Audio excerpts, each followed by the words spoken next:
Bienvenue dans cette nouvelle vidéo concernant les bases d'Angular. Dans la vidéo précédente, nous avons vu ce que c'est que nous avons parlé de framework et de librairie. Nous avons vu ce que c'est qu'un framework, ce que c'est qu'une librairie, du moins de manière théorique. L'idée de cette vidéo était de mieux aborder le concept de framework, étant donné que nous sommes dans l'apprentissage d'un framework, précisément de framework JavaScript, et aussi de mettre les points sur les i et de bien comprendre la différence entre un framework et une librairie. Alors, toujours du principe que nous partons de rien, nous partons de zéro. Dans cette vidéo, nous allons aborder ES7 pour ECMAScript 7. Alors, pour ceux d'entre vous qui ne connaissent pas ce que c'est que ECMAScript, en fait, c'est un ensemble de normes qui concerne les langages de script. Alors, il y en a plusieurs, notamment le JavaScript. Ainsi, le JavaScript et les autres langages de script, comme le TypeScript, doivent obéir à ces normes et spécifications dans chaque version qu'il propose. ES7 a apporté plus de nouveautés au langage JavaScript. Nous allons uniquement, dans cette vidéo, nous limiter à la notion de classe. Alors, la notion de classe en ES7. Bien, la notion de classe fait référence à la programmation orientée objet. Je pense que vous avez quand même un petit peu l'idée. Bon, pas de souci, on va essayer de bien comprendre cela. Alors, la programmation orientée objet, ou PO, en fait, l'on cherche à modéliser des éléments du monde réel. Ça peut être des personnes, des documents, ou un tas de choses en fait.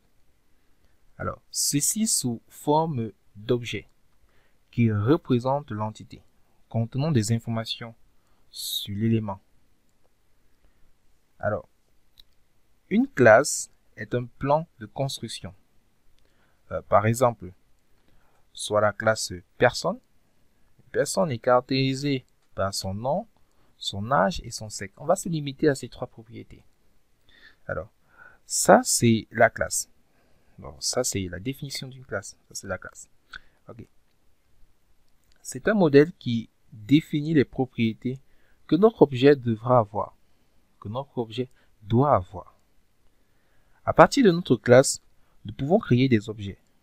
Il s'agit d'objets qui contiennent les données et attributs définis dans notre plan de construction.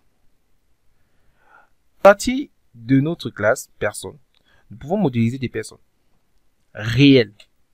Donc, par exemple, étant donné qu'on a dit qu'une classe était caractérisée, la classe personne plus précisément était caractérisée par un nom, un âge et un sexe. Alors, on peut caractériser des personnes réelles. C'est-à-dire, on peut modéliser des personnes réelles. Par exemple, je peux avoir comme première personne Enzo. Le nom, c'est Enzo. L'âge, 25. Le sexe, masculin. Le sexe ici sera une chaîne de caractères, un string. Ok. Je peux modéliser une seconde personne. Alors, le nom sera Laurie. L'âge, 19. Et le sexe, féminin. On peut toujours aller plus loin et matérialiser un autre objet, une autre personne. Alors, on a Annie, le nom Annie. On a l'âge 46, le sexe féminin. Et pour terminer, on a Joël, le nom de Joël, âge 21 et le sexe masculin. Bien, c'était un exemple de modélisation d'une personne. Alors, niveau code, voici la syntaxe de déclaration d'une classe. Alors, tout d'abord, on débute par le mot-clé classe, suivi du nom de ma classe, en majuscule. À l'intérieur, je déclare les propriétés de ma classe et aussi les méthodes de celle-ci. Les méthodes que je peux accéder aux différentes propriétés grâce au mot-clé 10. Bien sûr, je peux aussi accéder à d'autres méthodes. Donc, ça veut dire quoi? Je peux avoir des méthodes qui contiennent des propriétés ou encore d'autres méthodes que je peux accéder avec le mot-clé 10. Nous avons aussi des fonctions spéciales appelées constructeurs. Alors, pour définir les objets et leurs propriétés qui vont être systématiquement exécutés lors de l'instanciation d'une classe. On peut faire passer des paramètres à notre constructeur. C'est ça l'idée. Et attribuer ce paramètre à l'une des propriétés de notre classe. Alors, pour instancier une classe, on utilise le mot-clé new. Le mot-clé new, suivi du nom de ma classe, suivi du paramètre. Le paramètre va correspondre au constructeur, en fait, à la nature des différents paramètres que va prendre un constructeur. Donc, on peut avoir un constructeur, deux constructeurs, ça dépendra du paramètre que le constructeur a pris au niveau des paramètres du constructeur. Donc, on peut avoir plusieurs paramètres.